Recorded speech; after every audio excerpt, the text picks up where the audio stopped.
Hello बच्चों, बाल मंदिर के इस YouTube चैनल में आपका हार्दिक स्वागत है। बच्चों, हम लोग बात कर रहे थे अपवर्तन के बारे में, और जिसमें हमारा टॉपिक है अपवर्तन के नियम, जो हमने लास्ट लेक्चर में हमने स्टार्ट किए थे बच्चों। तो उसको हम आज वापस डिस्कस करेंगे बच्चों। क्या था बच्चों, जैसे मान लो एक मीडियम है A और एक मीडियम है B। इसको मैंने एक नाम दे दिया, इसको दे दिया मान 2। ठीक है बच्चों, ये दोनों माध्यमों को अलग करने वाली रेखा है। ठीक है बच्चों। अब बच्चों ये प्रकाश किरण आ रही है आई कोण पर, एक प्रकाश किरण है। ये कोण क्या होगा बच्चों, आई। अब इसको जाना कहाँ चाहिए, सीधा। पर ऐसा नहीं होता। मान लो ये माध्यम सघन है और ये माध्यम क्या है बच्चों, विरल है। तब क्या होगा, प्रकाश किरण क्या हो जाएगी बच्चों, अभिलंब की ओर झुक जाएगी और ये कोण क्या बन जाएगा बच्चों, हाँ। तो ध्यान रखना, ये वाली किरण है, इसको हम क्या कहेंगे बच्चों, इसको कहेंगे आपतित किरण। इसको हम क्या कहेंगे बच्चों, अपवर्तित किरण। समझे बच्चों। तो अब ये है बच्चों लंबवत जो होता है, इसको हम क्या कहते हैं, अभिलंब, नॉर्मल। तो बच्चों यहाँ पे आई और आर बराबर नहीं होंगे। पहला नियम तो कल मैंने आपको बताया था, आपतित किरण अभिलंब व अपवर्तित किरण, आपतित किरण अभिलंब व अपवर्तित किरण, आपतित किरण अभिलंब व अपवर्तित किरण एक ही तल में स्थित होती है, एक ही तल में स्थित होती है बच्चों। ये नियम बात की थी। और दूसरा नियम क्या था बच्चों, दूसरा नियम था आपतन कोण व अपवर्तन कोण की ज्या का अनुपात। अपवर्तन कोण की ज्या का अनुपात सदैव क्या होता है बच्चों, निश्चित होता है। क्या होता है बच्चों, निश्चित होता है। तो दूसरी बात हम लोग ये करेंगे, आपतन कोण की ज्या व अपवर्तन कोण की ज्या का अनुपात सदैव क्या होता है बच्चों, निश्चित होता है। तो ये इसको मैथमेटिक रूप में क्या लिखेंगे, sine I upon sine R क्या हो जाएगा बच्चों, नियतांक, कांस्टेंट। और ये किसके बराबर होता है, ये होता है अपवर्तनांक के, μ/1। इसको μ/1 बोलते हैं। ये होता है माध्यम 2 का माध्यम 1 के सापेक्ष, माध्यम 2 का माध्यम 1 के सापेक्ष अपवर्तनांक।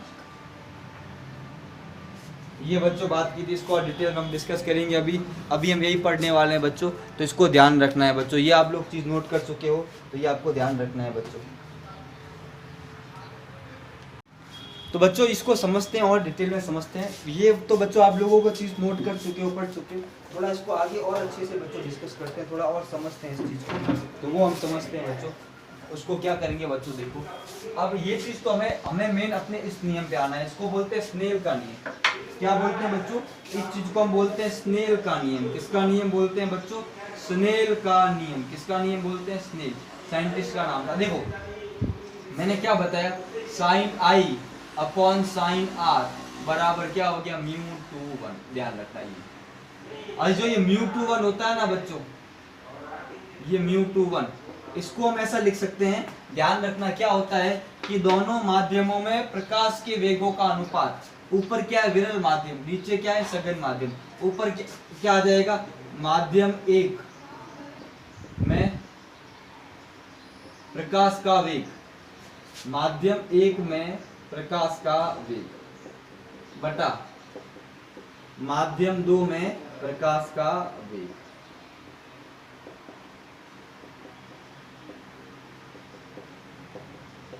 ठीक है, तो क्या हो जाएगा, μ/1 बराबर क्या हो जाएगा, v1 अपॉन क्या हो जाएगा, v2। क्या हो जाएगा, v1 अपॉन v2। मतलब 2 का 1 के सापेक्ष प्रकाश किरण कहां से आ रही है, 1 से। किस में आ रही है, 2 में। ये बहुत इंपॉर्टेंट टॉपिक है, 12th में तो बहुत ज्यादा है। अभी मैं आपको पूरा समझाने को बेसिक समझू। प्रकाश किरण 1 से 2 में आ रही है। उनका वेगों का अनुपात क्या हो रहा है, बदल रहा है। इस वेग में अनुपात में, अब वेग अगर समान होता तो अपवर्तन नहीं होता, वेग बदल रहा है इसलिए कोण क्या हो रहे, बदल रहे। इसको समीकरण नंबर 1 दूं, इसको 2 दूं, तो क्या हो जाएगा 1 व 2 से, क्या हो जाएगा बच्चों 1 व 2 से क्या हो जाएगा μ21 बराबर sine I upon sine R बराबर v1 अपॉन क्या हो गया, ये जाना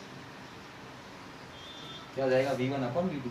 अब अगर v1 बराबर v2 होता तो कोण बराबर होते, तो मैंने अभी आपको बताया क्योंकि अलग अलग माध्यमों में प्रकाश का वेग क्या होता है, बदलता है, इसीलिए उस वेग में परिवर्तन के कारण क्या होता है बच्चों, अपवर्तन की घटना होती है। क्या होती है, अपवर्तन की घटना होती है। तो बच्चों ये सबसे इंपॉर्टेंट चीज है, ध्यान रखना, इसको नोट कर लो, फिर आगे बात करते हैं।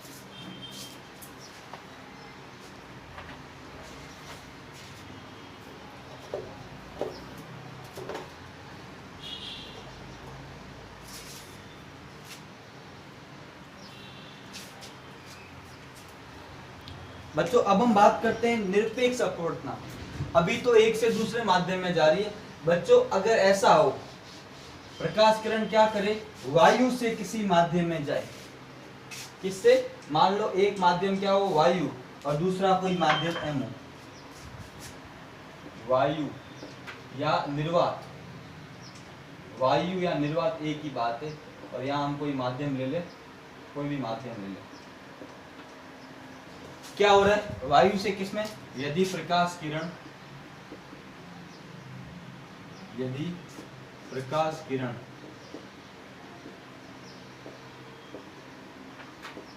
वायु या निर्वात में से किसी अन्य माध्यम में गमन कर रही हो, किसी अन्य माध्यम में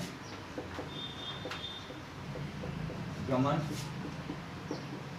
कर रही, तब क्या होगा बच्चों, एक से जा रही दूसरे माध्यम में, तो क्या हो जाएगा बच्चों, यहाँ हो जाएगा म्यू एम, किसके सापेक्ष, वायु। इसको बोलेंगे इस कंडीशन में माध्यम का निरपेक्ष अपवर्तनांक। ध्यान रखना कैसा अपवर्तनांक बच्चों, निरपेक्ष अपवर्तनांक, क्योंकि हम तुलना किससे कर रहे हैं, वायु से। पहले तो एक से दूसरा माध्यम था, अभी निरपेक्ष आ गया, इसको लिखेंगे म्यू एम, किसके सापेक्ष, वायु का, तो निरपेक्ष बोल दिया। ऊपर क्या आ जाएगा साइन आई, नीचे क्या आ जाएगा साइन आर, या क्या लिखेंगे वी वायु अपॉन वी माध्यम, वी वायु अपॉन क्या हो जाएगा वी माध्यम। अब अलग अलग माध्यम की बात करें तो अलग अलग माध्यम के लिए अपवर्तनांक क्या होता है, अलग अलग। जैसे हम जल की बात करें, वाटर की, म्यू वाटर, ये बात करें हम जल के बारे में, इसकी बात करें जल का निरपेक्ष अपवर्तनांक म्यू एम क्या होता है 4/3। कांच की बात करें तो म्यू एम इक्वल्स टू कितना होता है 3/2 या 1.5, ये 1.33। हीरे का सर्वाधिक होता है म्यू डायमंड कितना होता है 2.4, ये होता है सर्वाधिक अपवर्तनांक। और ध्यान रखना जितना ज्यादा अपवर्तनांक होगा वो माध्यम उतना ही क्या होगा, सघन होगा। जितना ज्यादा अपवर्तनांक होगा वह माध्यम उतना ही क्या होगा, सघन होगा। और सर्वाधिक सघन माध्यम कौन सा होता है बच्चों, हीरा होता है। क्या होता है बच्चों, हीरा होता है सर्वाधिक सघन माध्यम। ध्यान रखना बच्चों, ये चीज पता होनी चाहिए।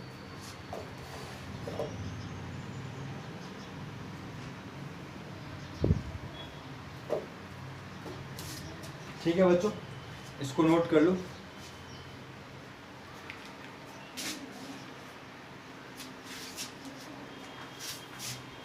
ये समझना अपवर्तनांक की बहुत डिटेल में आपको बातें बताई हैं, बहुत अच्छे से बता रहा हूँ बच्चों। मैं चैप्टर को बहुत डिटेल में, आप इसको देखोगे तो 10th में आपको बुक खोलने की जरूरत नहीं पड़ेगी, क्योंकि बुक में इतना सब कुछ मिक्स किया हुआ है, चीजें अलग से नहीं बताई। मैं पूरा कंसेप्ट, बेसिक कंसेप्ट लेके पढ़ रहा हूँ बच्चों। इसको आप ज्यादा से ज्यादा बच्चों देखो, ज्यादा से ज्यादा इसको देखो बच्चों, आपको बहुत फायदा होगा। इसको ध्यान रखना बच्चों, बिना आप मेहनत करे कुछ नहीं मिलेगा, आपको मेहनत करनी पड़ेगी। आपको डाउट हो तो स्कूल आ सकते हो, स्कूल में आप डाउट पूछने आ सकते हो। आपको कोई भी डाउट हो आप कभी भी स्कूल में आके पूछ सकते हो बच्चों। भी स्कूल में डाउट क्लास चल रही है और जल्दी आपकी स्कूल खुलेगी, तब शायद आपको हम ना पढ़ाएगा, कोई और पढ़ाएगा। तो अभी आप इसका पूरा पूरा फायदा ले ले बच्चों, पूरा पूरा फायदा लें इसका। ठीक है बच्चों, तो आगे बढ़ते हैं बच्चों। देखो बच्चों, मजे लेके पढ़ोगे, आराम से पढ़ोगे तो बड़ा मजा आएगा, नहीं तो बड़ी दूरी, पढ़ाई करना बहुत ही डिफिकल्ट है बच्चों, ध्यान रखना, बहुत दूरी है। अब हम बात करते हैं कांच की सिल्ली से अपवर्तन। आपके बुक में एक छोटी सी चीज दी है, कांच की सिल्ली से अपवर्तन। इसका एक डायग्राम बहुत इंपॉर्टेंट है, वो हम समझते हैं। कांच की सिल्ली से अपवर्तन बहुत इंपॉर्टेंट टॉपिक है। रिफ्रैक्शन थ्रू कांच स्लैब, ग्लास स्लैब, इसको क्या लिखते हैं? Refraction through glass slab. इसका प्रैक्टिकल भी है 12th क्लास के अंदर। कभी अभी मौका मिला तो आप 10वीं वालों को लैब में ले जाके मैं बताऊंगा, मैं करवाता हूँ 10th क्लास में। कांच की हमने एक मोटी सी पट्टी का ली, ऐसी कांच की हमने क्या ली? स्लैब ली बच्चों। ये मोटी वजह इसको समझते हैं, तो मैं केवल ये 3D में नहीं बना के खाली 2D में बना के आपको समझाऊंगा बच्चों। देखो बच्चों समझते हैं।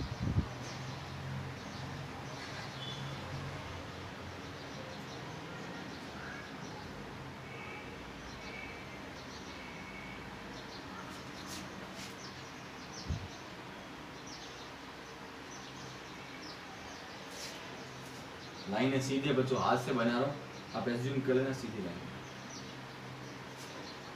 यहाँ मैंने एक अभिलंब बनाया, ये है कांच की पट्टी का, क्या है बच्चों?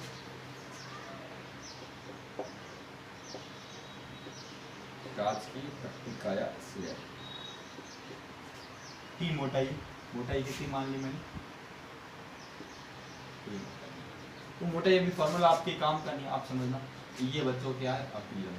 क्या है बच्चों? अभिलंब। एक प्रकाश किरण गई बच्चों, इस प्रकाश किरण को जाना कहाँ चाहिए?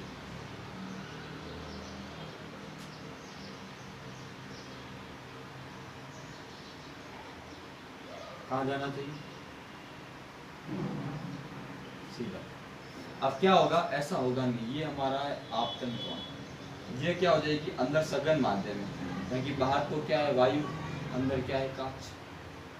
तो क्या हो जाएगी? अभिलंब की ओर झुके। ये हमारा कोण हो गया, इसको मैंने नाम दे दिया आई, और ये हो गया R1। आई जो है बच्चों वो क्या है? यहाँ पे जो आई है वो क्या है बच्चों? आपतन कोण, ठीक है, R1। अब बच्चों यहाँ वापिस, अब इस जगह देखोगे तो बच्चों यहाँ वापिस अपवर्तन होगा, और ये वाला कोण क्या होगा बच्चों? R2। क्या होगा? R2। अब अपवर्तन के कारण अब यहाँ सघन, क्योंकि ये वायु है, ये क्या है? कांच। अब बच्चों ये हो गया विरल से सघन, सघन से वापस विरल, वापिस क्या हो जाएगी? अभिलंब से परे, इसको जाना चाहिए सीधा, पर ये क्या हो जाएगी बच्चों? अभिलंब से क्या हट जाएगी? परे हट जाएगी। इस किरण को हम बोलते हैं निर्गत किरण। क्या बोलते हैं बच्चों इसको?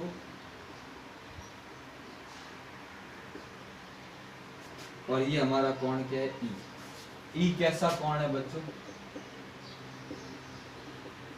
निर्गत कोण। निर्गत कोण कैसा कोण? निर्गत कोण।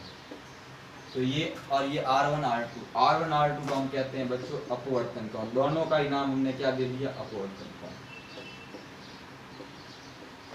तो ये आपको ध्यान रखना, यहाँ समझना क्या है? यह प्रकाश किरण, ये वायु, ये कांच, और नीचे वापस क्या आ गया? वायु।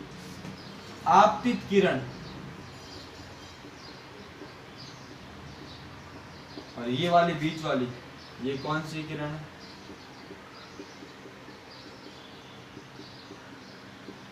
अपवर्तित किरण, निर्गत किरण। अब यहाँ ध्यान रखना, यह जो आपतित किरण है और निर्गत किरण एक दूसरे के समांतर होती है, इनके मध्य के विस्थापन को हम कहते हैं डी, और डी क्या होता है? डी होता है पार्श्विक विस्थापन। क्या होता है? पार्श्विक विस्थापन, ध्यान रखना। तो यहाँ पे समझना क्या है कि दो बार के अपवर्तन के पश्चात बाहर निकलने वाली निर्गत किरण, दो बार के अपवर्तन के पश्चात बाहर निकलने वाली निर्गत किरण आपतित किरण की क्या होती है? समांतर होती है। पहली बात क्या ध्यान रखोगे? निर्गत किरण तथा आपतित किरण, निर्गत किरण तथा आपतित किरण एक दूसरे के समांतर होती है। तो पहली बात क्या ध्यान रखनी है बच्चों, निर्गत किरण और आपतित किरण, निर्गत को बोलते हैं इमर्जेंट रे, क्या बोलते हैं इमर्जेंट रे, और ई मतलब इमर्जेंट एंगल, इमर्जेंट EMERGENT ध्यान रखना। तो आई और ये, तो ये क्या हो गया, आपतित किरण निर्गत किरण एक दूसरे के क्या होती है, समांतर होती है। इनके बीच के मध्य की दूरी को हम क्या कहते हैं, पार्श्विक विस्थापन। दूसरा मैं कहाँ लिखूं बच्चों, ये चीज मैं इरेज कर रहा हूँ, रिफ्रैक्शन थ्रू ग्लास से इंग्लिश में लिखा हुआ है, इसको मैं साफ कर रहा हूँ ताकि जगह मिल जाए बच्चों मुझे लिखने के लिए, इसको मैं साफ कर रहा हूँ। तो क्या लिखेंगे बच्चों, दूसरा पॉइंट, दूसरा लिखेंगे आपतित किरण तथा निर्गत किरण के मध्य की, निर्गत किरण के बीच की लंबवत दूरी, निर्गत किरण के बीच की लंबवत दूरी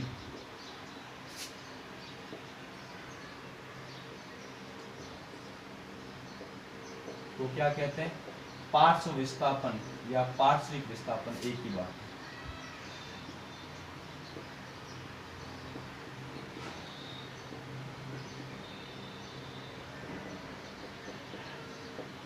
होता है क्या, डी किसके बराबर होता है, डी, इसका फॉर्मूला है पर फॉर्मूला आपके सिलेबस में नहीं है। और तीसरी बात क्या लिखोगे, तीसरी बात हमेशा ध्यान रखना, क्या लिखोगे, आपतन कोण बराबर निर्गत कोण, क्या लिखोगे, आपतन कोण बराबर क्या लिखोगे, निर्गत कोण, कोण आई बराबर क्या लिखोगे, कोण ई, हमेशा ध्यान रखना, कोण आई बराबर कोण ई हमेशा।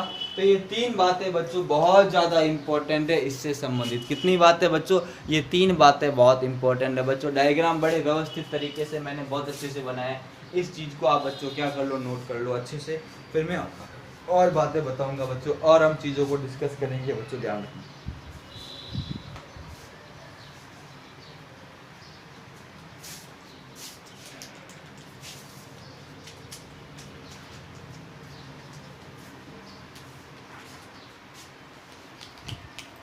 थोड़ा सा बच्चों डार्क स्पॉट आ रहे बीच में, थोड़ी सी कैमरे की प्रॉब्लम है बच्चों, घर पे ही बनाते, कोशिश यही रहती है कि आपको अच्छे से अच्छा कंटेंट मिले, पर थोड़ा सा आप एडजस्ट करें, हम भी कर रहे हैं, थोड़ा आप भी करें। अब बच्चों ध्यान रखना, अब हमको जो टॉपिक पढ़ने, अगला टॉपिक जो नेक्स्ट लेक्चर होगा वो क्या होगा बच्चों, नेक्स्ट पूरा एक लेक्चर चलेगा अपवर्तन के उदाहरण। किसकी बात करेंगे, अपवर्तन के उदाहरण। उसके बाद बच्चों एक अगला लेक्चर चलेगा वायुमंडलीय अपवर्तन और इसके उदाहरण, अगले में ही हो जाएगा ये। फिर हम बात करेंगे बच्चों पूर्ण आंतरिक परावर्तन, इसकी बात करेंगे पूर्ण आंतरिक परावर्तन। और फिर हम लोग बात करेंगे बच्चों लेंस के बारे में, लेंस चलेगा अपने 3 दिन। और फिर हम बात करेंगे बच्चों वर्ण विक्षेपण, तो लगभग 5 या 6 लेक्चर और चलेगा बच्चों ये चैप्टर आपके। तो कोशिश ये है कि जल्दी से जल्दी करने का बच्चों, यही कोशिश मेरी रहती है कि आपको अच्छे से अच्छा कंटेंट मिले, आप चीज़ों को अच्छे से अच्छा क्या करें बच्चों, समझें। क्योंकि आपकी बुक में क्या किया, चीज़ों को क्या कर दिया, मिक्स कर दिया बच्चों, क्या कर दिया, मिक्स कर दिया। मेरा ये रहेगा कि आपको ज़्यादा से ज़्यादा चीज़ों को मैं क्या करूँ बच्चों, अच्छे से समझूँ। बच्चों एक और टॉपिक आपके सिलेबस के अंदर है नेत्र, मानव नेत्र और नेत्र से संबंधित जो भी प्रॉब्लम है, नेत्र की हम बात करेंगे, और नेत्र से संबंधित कौन कौन सी प्रॉब्लम है उसकी हम बात करेंगे। तो बच्चों ध्यान रखना, लगभग आप लोगों के 6-7 लेक्चर और चैप्टर को मैं कंटिन्यू करूंगा, और फिर इस चैप्टर को हम लोग क्या कर देंगे, कंप्लीट कर लेंगे बच्चों। तो बच्चों आज के लिए हम बच्चों ध्यान रखना इतना रखते हैं बच्चों। वीडियो को आप क्या करें, ज़्यादा से ज़्यादा बच्चों शेयर करें और लाइक करें, आप इसको देखिए, आपके काम के लिए बच्चों, अभी स्कूल नहीं चल रही था, पूरा फायदा उठाएं इस बात का। घर बैठे हैं, ज़्यादा कहीं जाना नहीं है, तो आप आधा घंटा में, इसलिए वीडियो आपके 20 मिनट से ज़्यादा बनाता नहीं, ताकि आपको ज़्यादा लोड नहीं लगे, आप अच्छे से नोट्स बनाएं, और कोई प्रॉब्लम हो तो आप आराम से स्कूल में पूछने आ सकते हैं बच्चों। थैंक यू सो मच बच्चों।